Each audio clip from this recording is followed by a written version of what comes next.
Well, thank you for coming on the line today for Grant Writing School. School is in session. Wow, we are just a few days away from the presidential election. And I know there's so much going on in the air with this pandemic that we're in. There's so many things that could be on our mind, but we still have to also focus on ourselves and what we have been commissioned to do so that we can multiply our talents. Today, I just want to talk about you. I come on a lot of times prepared to talk about different subjects, but today I want to talk about you because this is the hour where you get to ask Aretha questions about your nonprofit and grant writing. So I want you to feel free today. I'm going to open up the line. I didn't even start the Q&A. I just have the lines fully open so that you can ask your question about anything that you want. And I'm going to unmute everyone and feel free to chime in while I'm speaking. I do want to remind you of the conference this Saturday. I am so excited. It's been a couple of years since I had this conference. We used to do it at Nova Southeastern University. I think we did it like 4 years in a row. It was a huge success. And I had at least 100 people come to the conference every time we did it. And we often did it twice a year, sometimes 3 times a year. And I would offer the $1,000 grant. And out of 100 people, there would sometimes just be 3 people who applied for the grant. And I just could not believe it. So I want to understand what this fear, what this hesitation is about applying for grants. And I want to understand what it feels like to you when you get a no, because no doesn't mean that you're not qualified. Sometimes no means not right now. And sometimes it's the little things that you do on a grant that can cause you to be that second person in line who didn't get the grant. We're going to talk about all of that and so much more in the conference on this Saturday. So if you have not registered, or if you missed the conference and you're listening to this call on a replay, it could be months or days from now. We're going to do it again in January. My goal is to give out as much money as possible. I think the grant writing part of the conference, because people's like, why are you giving away money? Because number one, it does a couple things for me. For me, I know what it felt like starting your nonprofit from the ground up. You bootstrapped it. You use your own money. Sometimes you went without to help other people. So I understand what it feels like. And having this grant application available, people get to see what the funders are asking for. Oftentimes, this is the first time people have ever written a grant. So it builds their confidence. And then they get the feedback from their peers when they see their scores and they understand, what I could have done better. So again, I'm going to open up the line. Feel free to jump in and ask me any questions. Today is all about you. Anyone have any questions or comments? I'm going to wait 30 seconds. Okay, so no questions yet. And this is the thing. You have not sometimes because you ask not. I know you come on this line because it says, ask Aretha anything about your nonprofit or grant writing. So I know some people are coming to listen and to learn, but this is the perfect time again where you have an expert, somebody who has been in the field for over 20 years, who sat on grant review boards for United Way, for the city of Orlando, for HUD, and written so many other grants. When I sat on the United Way grant review board, those grants were, all of them were over $6 million, $12 million. They had a lot of zeros. So being a grant reviewer, I got to see a lot of things that people don't see on the other side. So here is your chance to ask someone who's been on both sides, who's written grants, who's reviewed grants, and who's helped people, strategize on getting their nonprofit grant ready. It's so important that you always be grant ready. Also, too, I know some people come on the line and they don't have their 501c3. That's what I started my business as, helping people get their 501c3. So we have a team of experts in that field. So if you need any help, reach out to me. at arethasimons.com, or you can go to Grant Writing School, or if you need the 501c3, you can go to Multiplying Talents.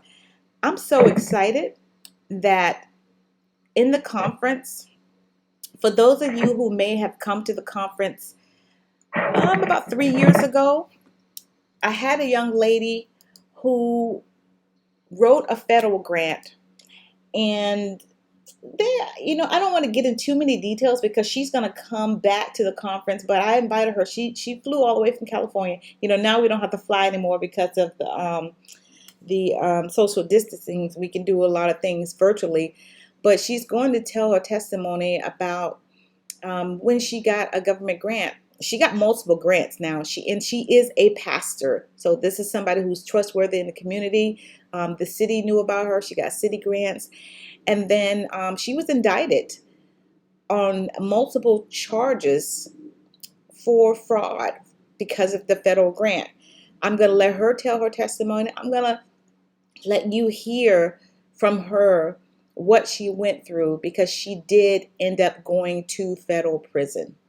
So there are a lot of things that's why I'm so passionate about it. I want to keep people informed, because it's not about, when you get your 501c3, there's a lot more to it after that. Then, you have to grow and maintain it, and you want to maintain it the right way. So we also have Marilyn Donnellan. I love her. Marilyn could not actually be there, but she wanted to be there. So we did a video, and this is going to teach you so many things. We're going to go through so many exercises to get you ready for the next 5 years, because you can't just be focusing on today and next week and next year.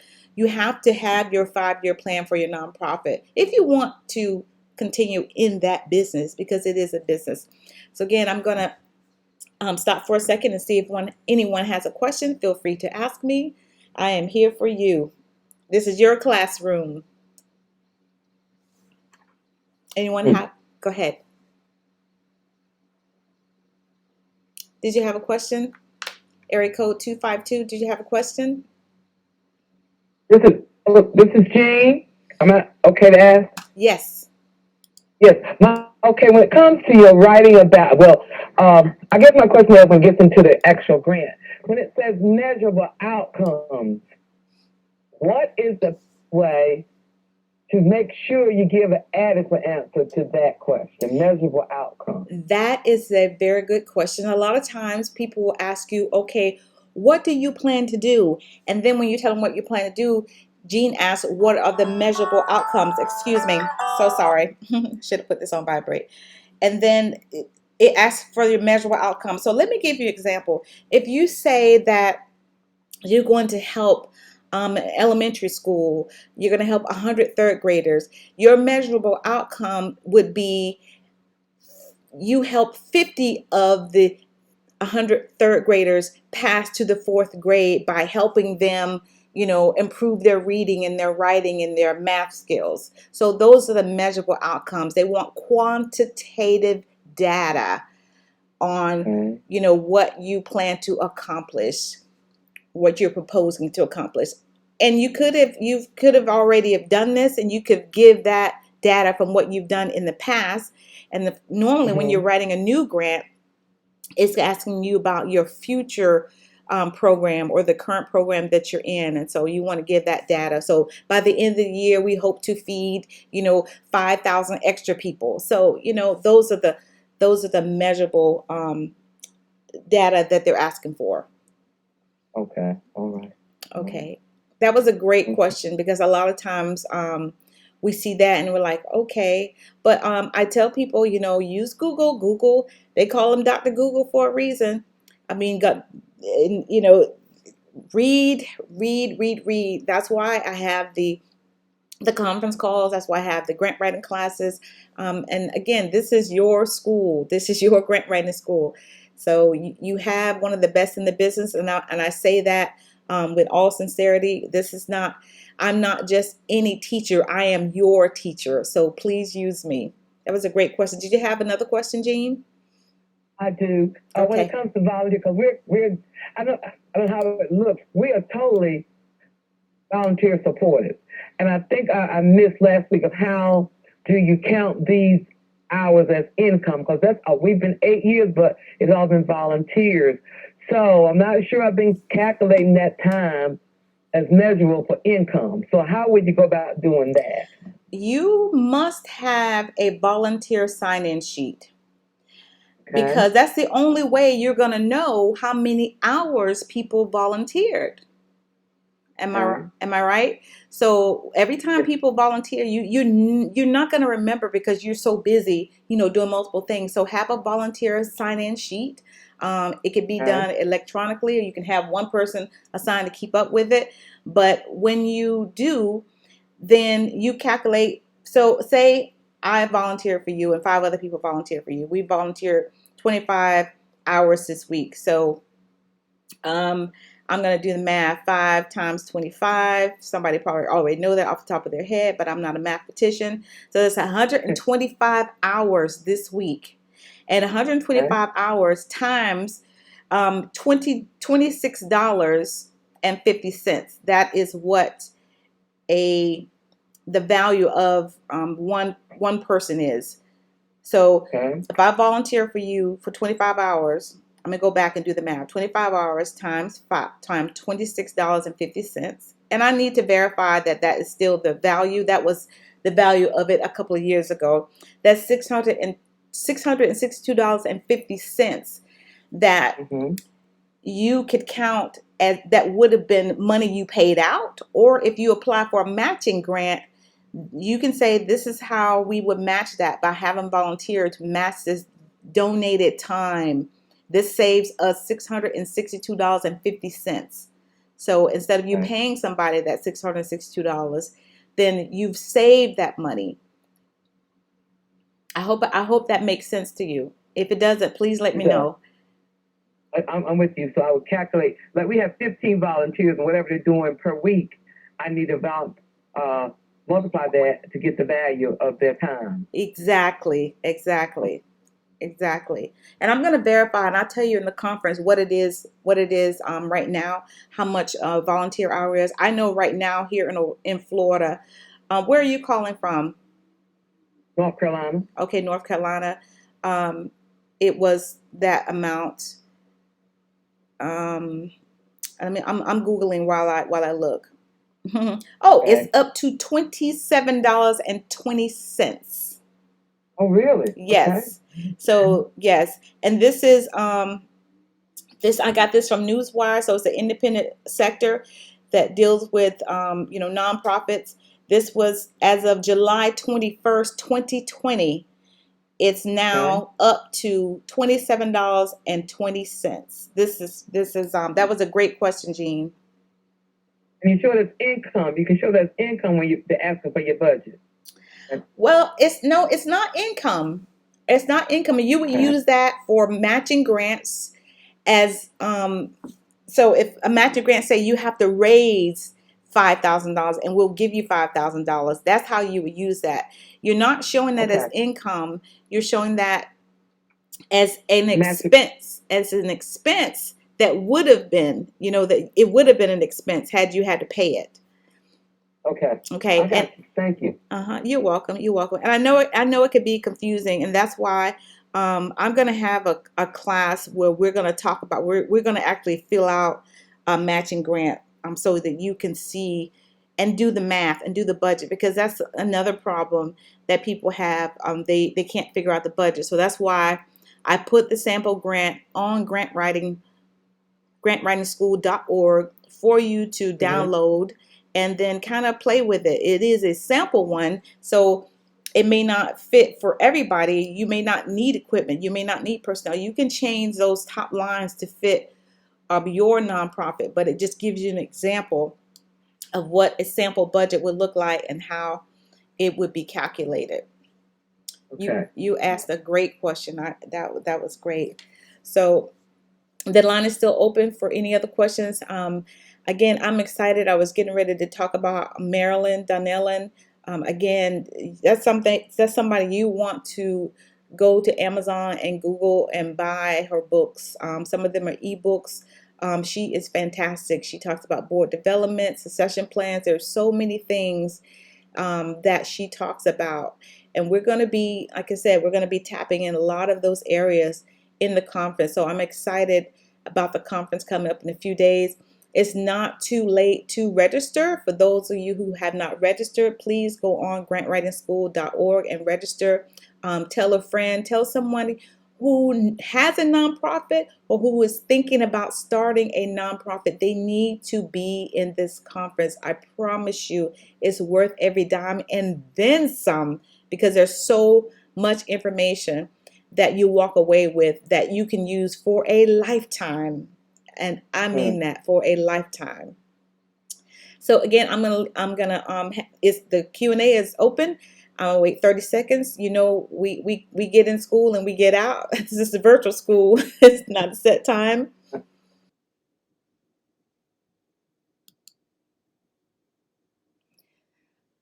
Call with area code 773. Please state your name and what state you're calling from, please. Stephen Mosley, State of Illinois. All right. How are you? I'm fantastic, blessed and highly favored, blessed. God is awesome. He is great, worthy to be praised. Yes, he is. Yes, he is. Worthy to be praised. Yes, he is. What is your question or comment? Well, it's a comment and a question where you actually touched on it, 501c3. I want to know what the advantages of the 501c3 were, because we have a non-for-profit and we're looking to get our 501c3 done. Yeah, it's then bottom non-for-profit is a project solution too. It pretty much deals with people getting the actual therapy they need for spiritually, mentally, and all that stuff. And I got inspired by losing both of my two of my biological brothers to gun violence, which started as the actual violence movement. Actually turned out to see that I actually saw that it was something that was really traumatizing. A lot of people out here are traumatized. So from a clinical standpoint anyway, so yeah, so I'm looking to go ahead and get that 501. And you know the advantages of the 501c3, because I know it's a lot of advantages that come with the 501c3. Yes, that's a great question. There are many advantages to having your 501c3. A lot of people don't know there are 27 types of 501cs, 501c1, 2, 3, 4, 5, all the way up to 27. The 501c3 status is the most favorable status, and it's the only one whereby you can get grants, or if people donate to you, they can write it off on their taxes. All the other ones, they cannot write it off on their taxes. So that's one of the advantages, and that's why that's the only way you can get grants. So that's why a lot of people do go ahead and apply for that 501c3 status. Also, when you want to, get donations from corporations or individuals in the community, they always ask, do you have your 501c3? Because this is the way they write it off on their taxes. So the other advantages is discount postal rates, discount on sales tax when you go to the store. If you have your 501c3, and every state is different as far as sales tax. You probably have to apply for the sales tax exemption on the state level, but you don't have to pay sales tax when you have your 501c3. So that was a very good question. Do you have any other questions or comment? Well, like I heard you say something about you all that you all help people with their 501c3s, and that's what we actually need to do. Because I was actually trying to do it on my own. I'm looking like, wait a minute, I ain't want to be marking the wrong thing. I was looking at how long that joker was. I'm like, wait a minute, hold on. I ain't ready to even try to perpetrate like this. You know what I'm saying? And then mess up something. A lot of times we got to stay in our lane and do what we do and let other people do what they do. Yes, that is true. That is It's so true. simple. I tell It's myself so that simple. too. We need to, yeah.